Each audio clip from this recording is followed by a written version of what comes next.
A colonel came to inspect the camp that day and spotted Stubby standing beside the unit, so he bellowed to ask whose dog it was. This time, the man didn't flinch and bravely admitted the dog was his, then saluted the colonel, and Stubby mimicked him perfectly right after. Amused by how smart and cute the dog was, the colonel decided to let it stay. But good times were short-lived, for war broke out and the man's unit was soon to deploy to the front lines. Sensing the man was leaving, Stubby slipped into his backpack, hoping to be taken along. But the man couldn't bear to let it risk its life in the war, and entrusted it to the fat cook instead. Stubby was tied to a post then, and watching the man's retreating figure filled it with overwhelming loneliness.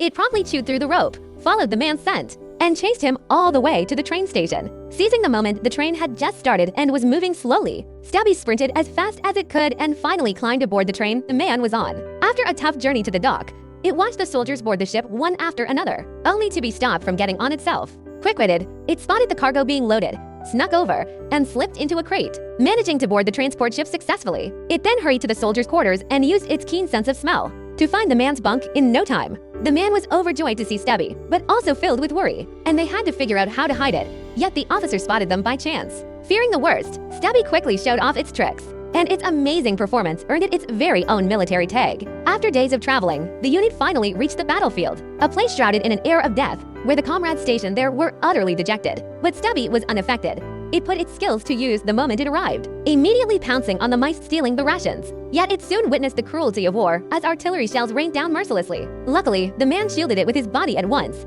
saving Stubby's life. Once the smoke cleared, Stubby pulled itself together and used its sharp sense of smell to find a buried soldier. With Stubby's help, the soldier got immediate medical treatment and survived. He kept thanking the dog even as he laid on a stretcher. One day, the man and his comrades went out to scout enemy positions and discovered the enemy was preparing to launch poison gas canisters. The situation was urgent, and they had to rush back to send a warning, unaware that an enemy soldier nearby had them in his sights.